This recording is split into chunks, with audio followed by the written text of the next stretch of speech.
dinamakan di dalam Al-Quran surat namanya surat An-Naml, surat semut. Apa ada pada semut?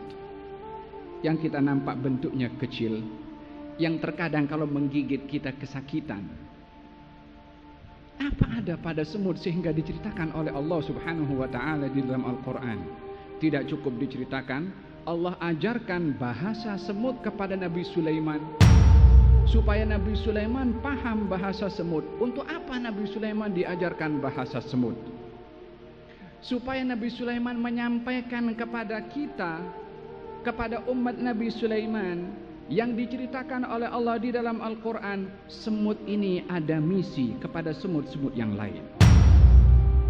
Bukankah di dalam Al-Quran Allah berfirman tentang Nabi Sulaiman, hatta idza atau wadin namli, Nabi Sulaiman dan tentara-tentaranya datang ke lembah semut, yakni kawasan daerah yang didiami oleh semut.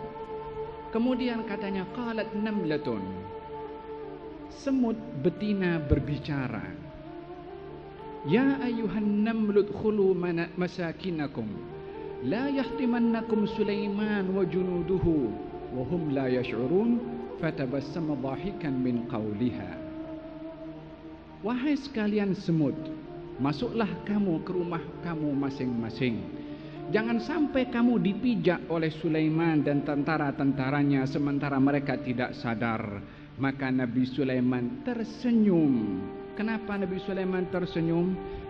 Dhahikan min qawliha, karena perkataannya semut. Apa maksudnya? Maksudnya bahasa semut itu yang berbicara dengan semut yang lain ada bahasa tersendiri. Diajarkan oleh Allah bahasa semut itu kepada Nabi Sulaiman sehingga Nabi Sulaiman tersenyum. Tentunya senyuman Nabi Sulaiman ada makna. Kenapa Nabi Sulaiman tersenyum? Baru diceritakan kepada yang lain. Ini semut berbicara kepada semut yang lain, masuk kamu ke rumah masing-masing supaya tidak dipijak oleh Nabi Sulaiman dan tentara-tentaranya sementara mereka tidak sadar. Dalam hal ini dijadikan oleh Allah mukjizah diberikan kepada Nabi Sulaiman untuk memahami bahasa semut, seperti mana diilhamkan oleh Allah kepada Nabi Ibrahim untuk memahami bahasa burung. Demikian juga mempunyai tujuan daripada taklimnya Allah kepada Nabi Sulaiman. Semut ketika mempunyai misi kepada semut yang lain menyelamatkan bangsa semut, diceritakan oleh Allah di dalam Al-Quran.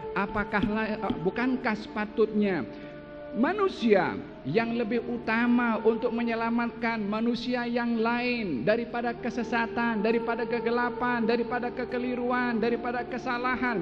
Manusia yang mukallaf lebih utama untuk bertanggung jawab mendatangkan manfaat untuk orang lain. Kalau semut dipuji oleh Allah, diceritakan oleh Allah dalam Quran karena menyelamatkan semut yang lain, manusia lebih utama untuk menjadi makhluk yang mempunyai jiwa menyelamatkan kepada orang lain. Al-khalqu kulluhum iyalullah fa ahabbuhum ilallah anfa'uhum li'iyalih. Semua makhluk itu perlu kepada Allah, dan yang paling disayang oleh Allah adalah yang paling banyak mendatangkan manfaat untuk orang lain. Sebaliknya, orang yang paling dibenci oleh Allah adalah orang yang mendatangkan mudarat kepada orang lain.